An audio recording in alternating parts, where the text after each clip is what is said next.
All right, real quick.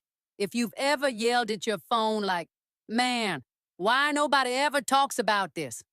Congratulations. This podcast is for you. Welcome to the People's Voice, DC, where the city finally gets the mic. And nah, this ain't one of those podcasts where everybody sounds smart, but nobody actually saying anything. We talk real life, DC life. The kind of conversations you have after work, on the metro, or when the group chat gets serious out of nowhere. Yeah, we talk politics, but don't worry. Nobody yelling over each other. Nobody reading off cue cards. And definitely nobody pretending they got it all figured out. We're talking housing, money, schools, mental health, culture, faith, purpose, relationships. Basically all the stuff that actually affects your life, but somehow never gets explained right. This podcast is powered by Rising Voices of Politics and founded by Reverend Michael Campbell. But listen, you don't gotta be a politician, a preacher, or an expert in nothing to belong here. If you got opinion, questions, or just a story to tell, you already qualify. And the energy, chill, honest, a little funny. Sometimes deep, sometimes light, but always real. Catch us live every Wednesday at 6 p.m. on YouTube and social media. Miss it? Cool. It drops the same night at risingvoicesdc.org, and you can listen anytime on Spotify. So whether you're outside, inside, commuting, procrastinating, or just tired of podcasts that don't sound like you, tap in, tune in, laugh a little, learn something. This is the People's Voice, DC, where the conversations make sense. The people are real. And yeah, we might even say what you've been thinking. Welcome, welcome, welcome. Did you miss me? Did you miss me? Listen, I tell you what I did not miss. I did not miss having to go back to work. I love my kids. I love my students. But listen, they came back like on another level. And pray for me. Pray for me. The weekend's coming soon, halfway there. But we'll get there. Listen, I'm excited about today.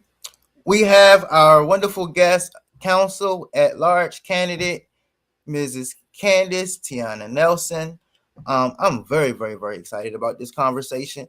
This candidate brings over 20 years of experience across all three branches of DC government. So I'm excited to just hear some of her ideas and some of her plans and her vision overall for the city, where we can go. With that type of experience, I just can imagine that she has come across pretty much every issue that we'll be talking about today, that she's well knowledgeable all across the board. And so I'm excited. But without further ado, we're going to look at this video that I'm going to ask her about, and I'm going to bring her on board. So stay tuned. Now to the parking situation after our winter storm. Residents are getting creative, using suitcases and folding chairs to reserve spots. And leaving some choice notes, too. Yeah. It is a controversial topic of snowstorm etiquette. Are you allowed to save a parking spot that you dug out? People have a lot of thoughts about this, so you can go back to it later. Well, News 4 transportation reporter Adam Tuss is on parking patrol for us tonight and has more. Well, have you seen this around town? Of course you have. People reserving their cleared out parking spaces with all types of stuff. Some people getting very creative. Here in Arlington, it looks like a beach party. We've got the beach chairs set up all along these cleared out parking spaces from the snow. But the question is, how do you feel about it? To save or not to save the dugout parking spot. No, you probably shouldn't. What if they dug that space out, though? You know, the hard work. Yeah, I know. I know, but it's still, no.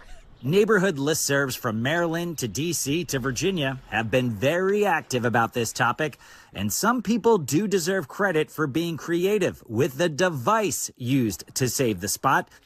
Everything from luggage to an old lamp, a sideways wooden table, trash bags, a toy truck, a very tiny toy truck at that, and trash cans that just say, nope.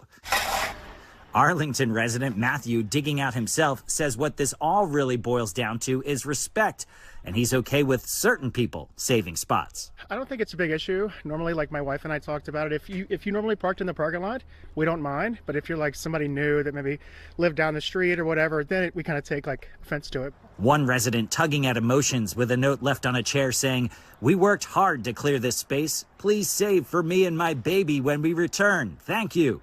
I think it's a good idea because they worked hard. A lot of the stuff was solid ice. And on the flip side of that, resident Susan, who is just now driving her car today. I didn't get out for 10 days, or well, yeah, close to 10 days. But now that I'm going to get out today, I'm going to drive finally. I'm not going to reserve my spot. Just know that throughout the entire area, public parking is generally considered first come, first serve, and saving spaces is not allowed. But I'm not here to be preachy or tell you what to do. On Parking Patrol, Adam Tuss, News. Welcome, welcome, welcome. Listen, folks, please do not put your chair out in the parking spot and try to reserve your place.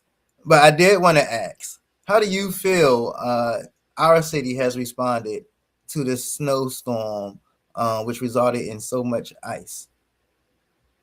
Sure. And can I just thank you for inviting me to be here? I'm super excited. Always a pleasure to chat, but to be put here with you on this platform, the people's voices of DC, and get to reach and connect to more DC residents is it's the goal. It gives me joy, and I'm so thankful. And, as we were talking with the snow, I haven't talked to a lot of people because I've been snowed in. I've just been getting out and using a Lyft and stuff because my car is still snowed in. Still there, still seated, still in its space, in its place.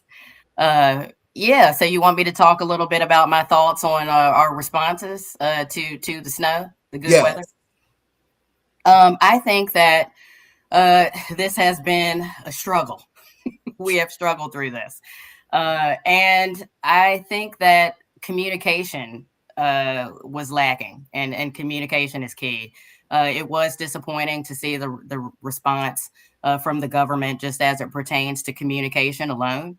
Had messaging came out to the council, to the ANC commissioners. As a former ANC commissioner, I believe, we're frontline. And if you want to get messages to the residents, you should be informing the ANC commissioner so that they can disseminate that information. And it just seemed like that was not happening. And I know that no one had a magic wand. I do think when it comes to DPW and having been a part of many budget cycles in the district government, many head is spinning. I do know DPW's taken some cuts. And I do think that this does kind of highlight that because we have not had the funding needed for the FTE, and that ladder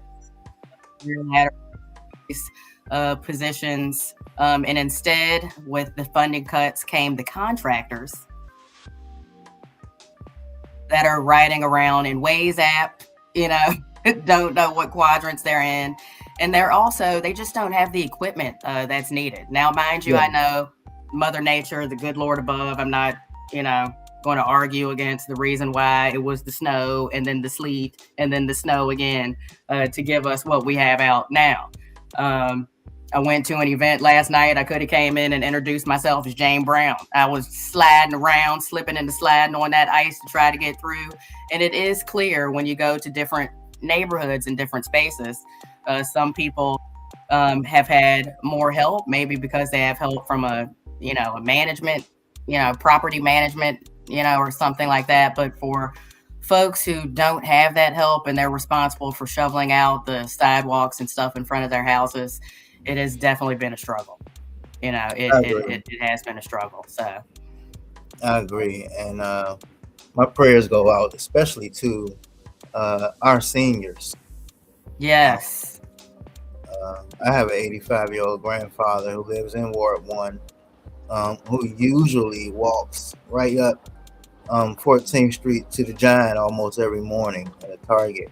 And so I think about those type of situations where I know he can't safely walk up. Yeah. When I was at the council, I was chief of staff for Janice Lewis George. One of the things that I thought, was I was proud of it. We created the Ward 4 Volunteer Corps, and the Volunteer Corps would be just pertinent at a time like this. Getting people to come out, volunteer, and help our seniors shovel, and help them get out, or even just go shopping for a senior. We have these senior villages where they're going out, picking up medication, picking up groceries, toiletries, anything like that. So they can stay in, but those of us who are a little more mobile can go out, unless you hit that ice like I did the other night and you slipping and sliding. So let's I'm excited about your experience, and I'm going to give you a chance to highlight that in your response. But I wanted to get right into something that I didn't see from any other candidate, but that stuck out to me. You said, as an at-large council member, I will enhance democracy and support good governance by building a civic tech platform for lawmaking to make the DC Council more transparent and interactive. Residents should be able to track bills, propose amendments, and engage in public comment without wading through PDFs or showing up in person at 10 a.m. on a Tuesday. Lowering barriers to running for office, like reforming ballot access and public financing, so working class candidates, especially in Black and Brown communities, can run viable campaigns. Democracy can't thrive, and I can't even see the rest of it, when only the wealthy can afford to compete. I totally agree. Thank you. I hate to bring up one of your opponents, but I can recall a situation where Madam Laniqua Dominique Jenkins was open and spoke about some of her struggles and issues her last candidacy. Even Madam Sharice Muhammad was open about some matters that she experienced, and myself, when I ran, I definitely experienced some of those same hurdles. So I'm very excited to hear you talk about transparency as well in our government. Me, as someone who have to do so much, I have a full-time job, very active in ministry, and also trying to be as active representing and fighting for our community as well. It's crazy how much time I spend just trying to find stuff when I'm trying to read and read up on this, and I'm just trying to find stuff. And then it's even more nerve-wracking when I get an email about a meeting that just happened yesterday, or I'm learning tonight that there was a meeting that happened when I was on my way to work at 11 o'clock a.m. And so it's like, oh my goodness. Please, like I know I'm not the only one, and I always hear the same thing from everyone. So why can't we just make this system better and make it work for just about all of us, at least most of us, instead of just a select few? So I'd like to hear your thoughts on that more. Yeah, absolutely. I mean, I am running because I believe leadership is making people feel seen and heard. Yeah. And in order to do that, you have to listen. And a part of that is making sure that government is accessible so that you can hear. And, you know, I remember taking it back to Jim Graham. You remember him? Yes. God rest his soul. I was a legislative analyst at DHS, and you know, he brought hearings to the people. I don't know if you remember this, but he took hearings to DC General, and people could just come straight from their room down to testify and then Wow. return.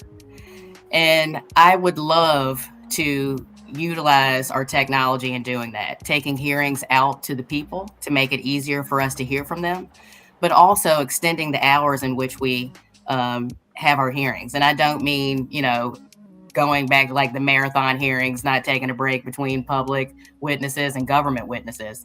What I mean is just different time frames in an extension like that. So having hearings from like 10 to 2 on a Saturday or 10 to 5 on a Saturday, or Yeah. having hearings that start at 7 p.m., you know, 7 to 11.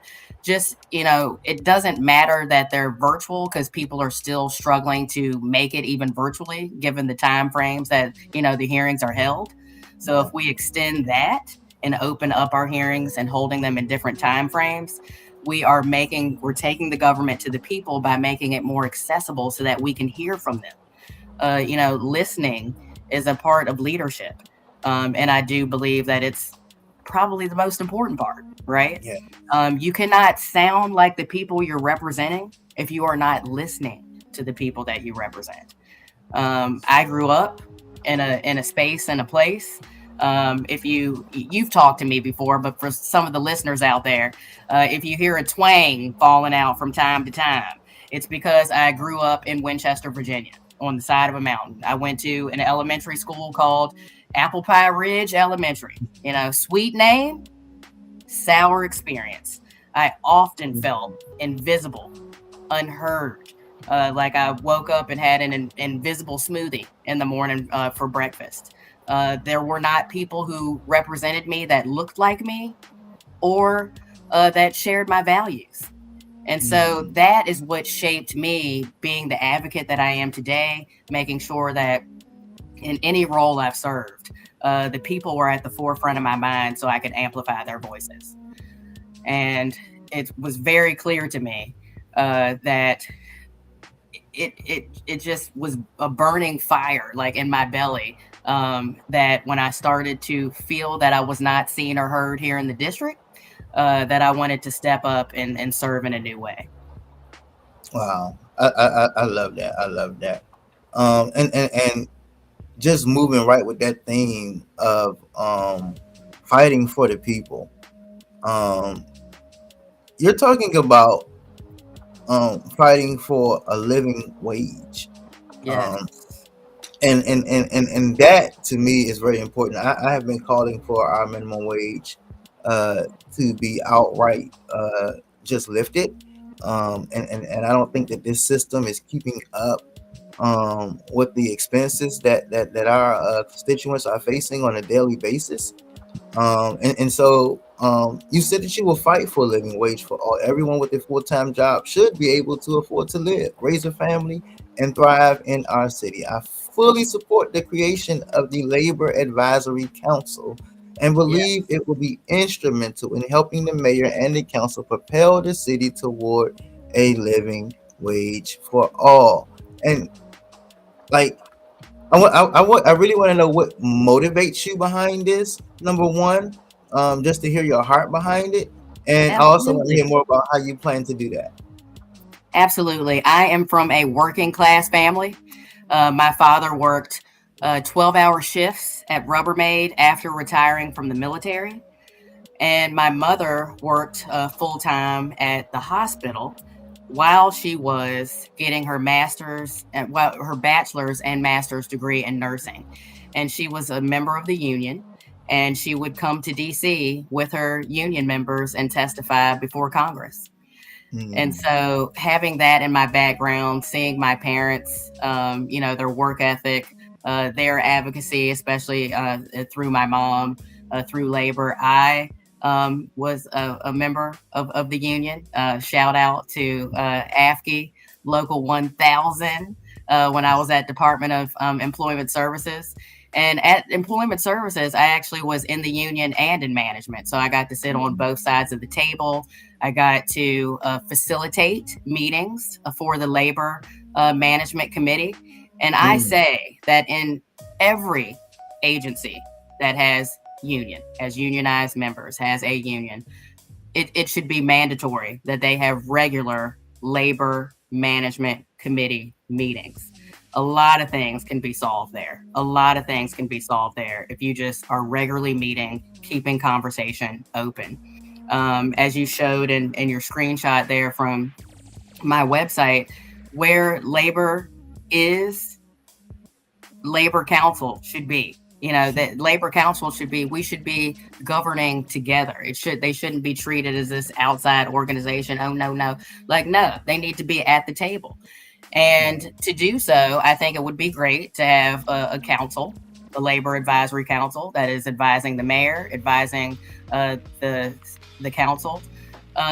They could be appointed, but it would also be nice. I know you know this, that there are certain boards where it's all mayoral appointees, and then there are some that get a couple of appointees from the council. I would love for the labor to be that. We want a couple of council appointments. We want, mayoral appointments, but people who can help guide us and shift us responsibly into a way. And you cannot do that without speaking to the SMEs, right? The subject matter experts. And so that's why we would need to have a labor council. I would even love to see a department that is focused on that. I mean, it's no secret that we have had some challenges when it comes to, the negotiation of these collective bargaining, agreements. That is not a secret.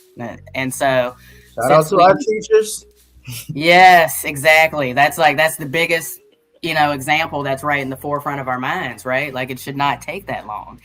And so I think if we are pulling, we have OLRB, the Office of Labor, and they're there for the collective bargaining units, but we also want to ensure that public dollars are supporting those unions to a space. So having bringing together a department where it is focused on that, right, and focused on balanced and fair relationships. I think it would be for the betterment of all of us.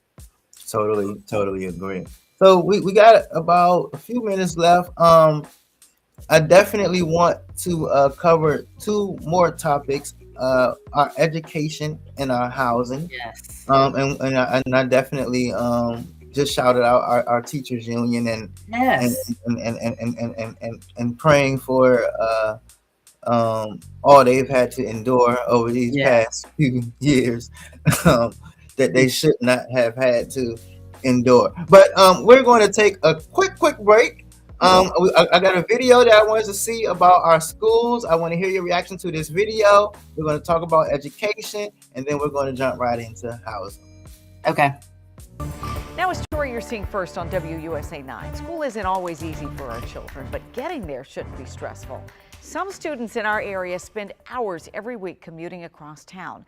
Kids who live east of the river have the longest commutes. Delia Gonzalez tagged along to get a better look at what education equality really looks like. The day starts around 6 a.m. for 13-year-old Julie Behrens. Around 7, she and Dad leave home in the Hillcrest section of Ward 7 and drive to Union Station. My wife and I are both from D.C., and we were kind of thrown on the metro at a young age as well. We look at it as a learning experience. Julie has, learned the bus system and the metro system. She's gained a certain amount of independence. JB is an optimist, but he breaks it down. It's not just the drive to school, it's everything about education in D.C. that's a bit overwhelming. From deciding where your kids go to grade school, getting in, jockeying for position, all of that is very stressful. About 25 minutes later, Julie steps out at Union Station to begin her leg of the journey, meeting other middle school commuters along the way to Tacoma Park. Then she heads to the bus for the final ride. Have a good day. To DC International Public Charter School. All in all, it took Julie just about an hour to get to DCI here in Tacoma Park. That was 3 modes of transportation. Now, to begin my long commute back home. My name is Bailey Moore. Bailey Moore is a senior vocal student at Duke Ellington School for the Arts. School here doesn't even dismiss until 5 p.m. It has gotten easier. Bailey has show choir for another hour or so. Tonight, she got off at 7. I'm really tired. Sometimes I go to bed so late that I'm like in class trying not to fall asleep. She's a confident commuter, but says there have been close calls. I went to Easter Market and it was late and I was just waiting for my brother to come, and then I just saw a guy. He was screaming at the top of his lungs, like acting really crazy, and it was really scary because he was like coming this way. Sometimes my parents tell me to wait inside the Starbucks until we get you. I also learned you can't have your headphones on when you're walking. In DC, kids ride free, but these long commutes could be costing them. It's already getting dark. Yes, they are street savvy and independent, but there's no denying these children are tired. Let's get back to our middle schooler, Julie. Is there traffic on the bridge? She gets home and immediately crashes on the couch while Mom gets dinner ready. It's about 5:30 now. Her dad and I both had to commute to school when we were younger, and It's just following how it in our is. footsteps, just how it is, which is kind of sad because 35 or so years later, it's still how it is. Very few schools east 35 years or so later, it's still how it is. That's right. It's crazy. I can just relate to my sister who had to commute to Easter Market. Many know that I grew up and I'm from Potomac Gardens, and I had to experience that same commute, getting home late in an area that people think is generally safe, but definitely is not safe. And like the other girl, like you get home and you your mind should be on getting your homework done, studying for your test tomorrow. But instead, you're tired and you like, I'm about to crash. When I wake up, I got to eat dinner, and now I'm taking a shower, and now I'm sleepy again. Like, it is crazy. What is your reaction? Yeah. First, I'll just say that I believe, you're not living if you're not learning. And I am advocating for learning starting from, under 3, like from as early as possible to as late as possible. My grandmother, 97 years old, she still reads a book a month. She's just sharp. And so if you're not, you're not living if you're not learning. And I'll tell you about, and I'll see if I can find this for you. Not sure if you're aware. So I'm in an emerging leaders program. And so again, that's me learning. Right.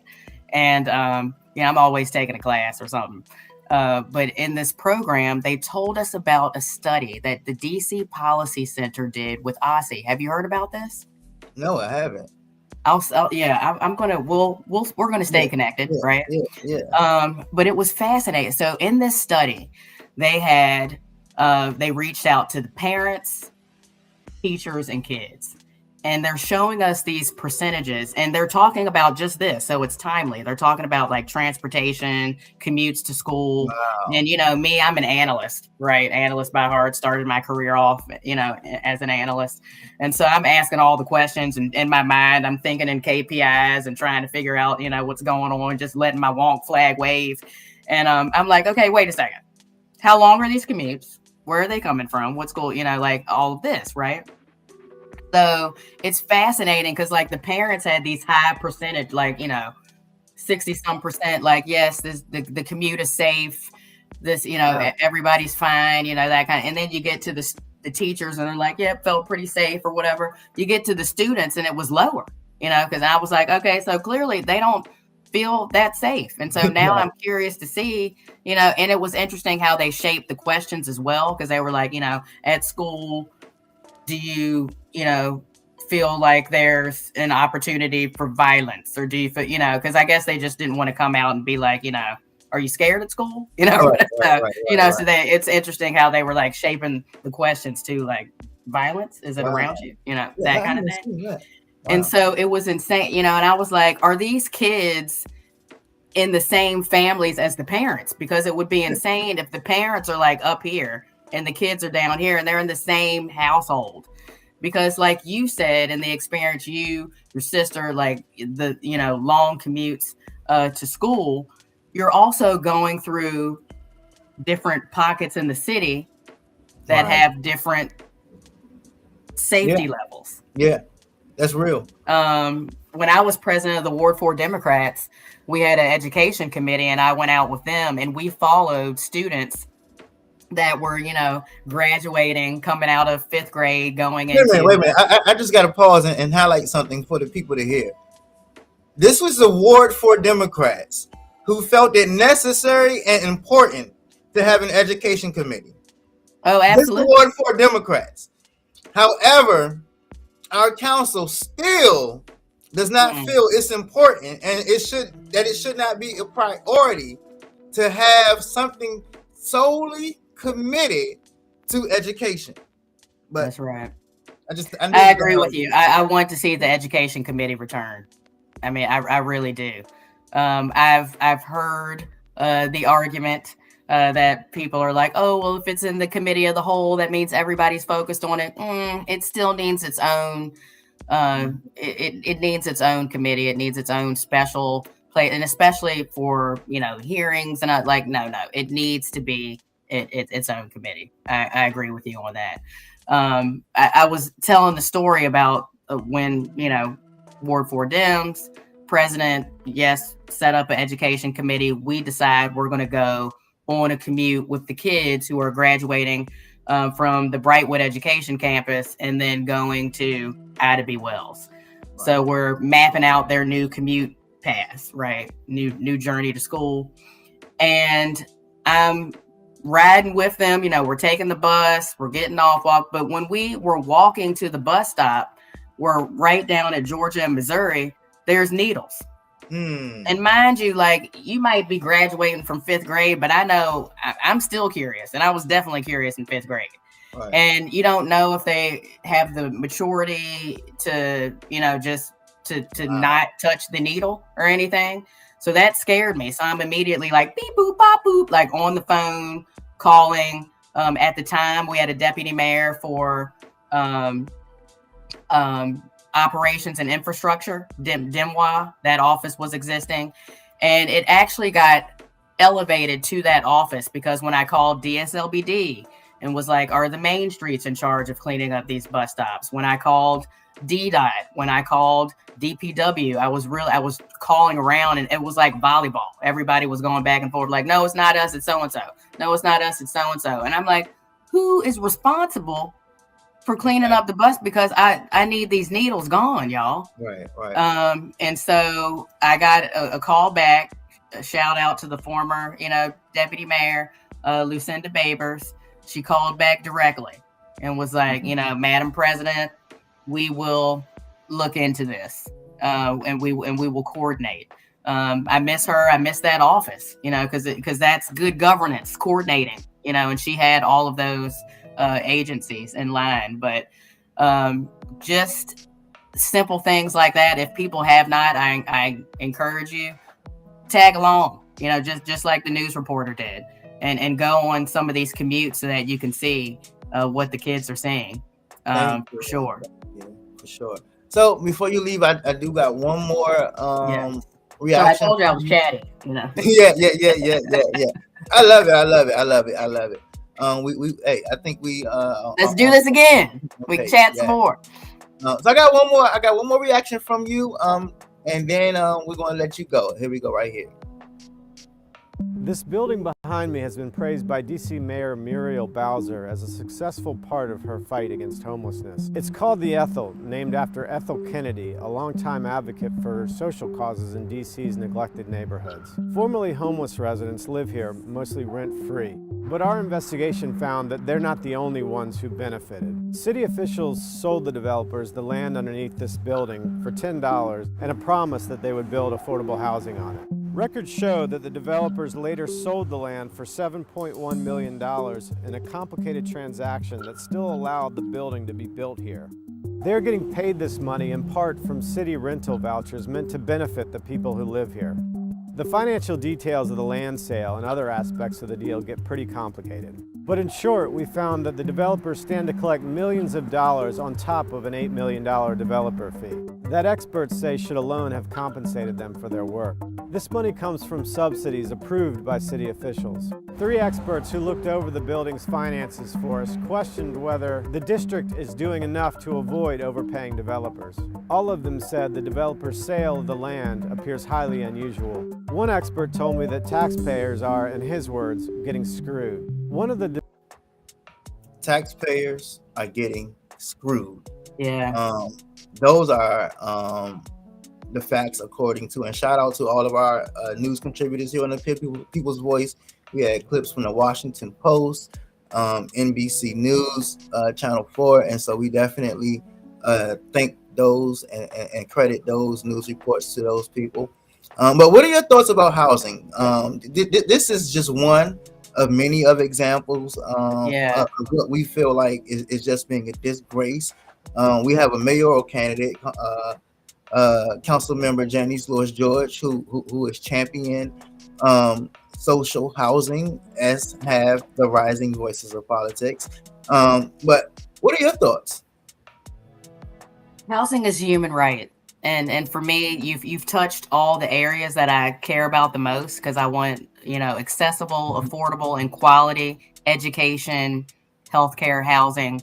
Because I feel like once you provide somebody with access to a solid foundation in their life, it fixes all the other issues. It goes over here and it helps to keep us safe. It starts to fix public safety. It starts to fix, these other issues if you've got it together when it comes to your education, your housing, and your healthcare. And it's so important for us to be stable, in our housing. So I'm going to fight for people to have that foundation, because it is a human right. I saw a lot when I worked at the Department of Human Services, so I won't even go into that. But we do know that is the agency that runs, homeless services for the district. And I saw a lot of things that were just heartbreaking. Even this news that we just heard, heartbreaking. When it comes, I have an interesting idea. I'll share it first with you here. When it comes to sales, and I could tell you a story about what happened in my single member district when I was the advisory neighborhood commissioner for ANC 4A and 4A06 specifically for that SMD. Something similar to what was being said there, right? So organization, they buy military road school. They turn it into land. They buy it for a price. They sell it for $8.3 million. Wow. Sold it back. They were going to use the space, sold it back to the district. They were going to use the space for it to be a swing space for Lafayette Pre-K 4. I worked with advisory neighborhood commissioners in 3-4G. We ended up working it out because one side was like, we want the kids in Brightwood, like the schools in Brightwood, right, military road school, to be able to utilize this building, utilize the playground. We don't like the idea of this swing space and then not open it up to the kids that are in the neighborhood where the school is built. We did have parents on the other side that were just like, it's too far to drive, I won't get into it, but it didn't seem like they wanted to come. It did see, anyways, what we did was fight for a citywide pre-K So no matter where you live, you can now go to the citywide pre-K and military road school. And, you know, we came together with that, you know, compromise. Everybody was happy. Everybody felt like they lost a little, won a little, so that we could open it up, you know, for everyone. But going back to the sale portion of it, throwing this out here, you know, you're the first I'm throwing this out here with. But my thought is, if we can take the sales tax, right, from these sales, and then create like a small landlord's renovation fund. Because let's be honest, there are small landlords that unfortunately can't afford the renovations, and so their tenants, and that's mainly the tenants that we're trying to assist, that are living in these smaller buildings that are anywhere from, you know, 1 to 30 units, but more so probably like 4 to 10 units. You know, you've got older folks. I got a friend of mine, his parents are in their 80s, you know, late 80s, almost 90s. They have a 4-unit. You know, he's like hanging around, swinging from ceiling fans. He's the maintenance man, you know, for his parents. They cannot afford to hire someone. And so if we set something up, I think we're helping people, you know, low to no income community that are living in these older buildings, that have these landlords that can't afford to do, you know, the renovations. And so it makes something more positive out of these sales. If we take, you know, sales tax from that, help the smaller landlords, and then we're really helping the residents who are in these, you know, places that are living in some conditions are unsafe. I love it. I love it. You know, and here's the thing: my 85-year-old grandfather that I'm talking of, he is the president of his building. Nice. And so, I was president of my condo association. Like the same thing that you're saying is, I'll share this. They are right now having issues in hiring a management company and affording these renovations. And so then we got to pay all these increasing property taxes, because it's a co-op, and everybody wants to keep owning their own, you know. And so like that really hit home. So I'm really excited about that. I'm glad you. All right, so I'm gonna start. You know, that is something that I would love to see, because like I said, you know, we watch things like that and it's heartbreaking. And I think to myself, how can we take this situation and make, and I'm like, oh, you know, sales. So I'm glad I threw it out there. I'm glad so I will continue to do that. That'll be something I'll push for when I win. Yes. Let's do when it. you win. Yes. Right. Yes. Let's do And so listen, we were so excited to have you come. This was excellent conversation. This was a timely conversation. Shout out to our best guest as far as being obedient to our time. Yes. Yeah, but I'm definitely excited about this upcoming race. I got to also put out there as a board member of our Marshall Heights Civic Association that I'm excited that you will be coming this Saturday. Please be there, everyone. Be at the Capitol View Neighborhood Library this Saturday. And I believe at 11 a.m. We will have in person council at large candidate Candace Tiana Nelson. So I'm going to allow you to leave with your final words. Anything you would like to leave with the people, anything we may not have covered that you would like to be known or shared. The floor is yours, and you will be the last voice of the people's voice tonight. Thank you. I'm running, as I said before, because I love this city, because I was tired of seeing it being divided. I do want us to come together. I know that unity is not uniformity, but I do believe that we can move together better. Yes. I want us to focus more on what we have in common, come to common ground, because I just believe that's common sense. And I do want folks to know that again, listening is my favorite part of leadership. And I want to make sure that people are heard and that we are doing this together. I am so excited to continue to travel the city and talk to more people. And I am looking forward to being in, as you said, Marshall Heights this weekend. I got a lot of ground to cover. So if anybody's interested, you can invite Candace to your corner or Candace to your couch because it's cold outside right now. But yeah, I've got a lot of ground to cover. So please look at the campaign, www.candace, CANDACE, FORDC.com.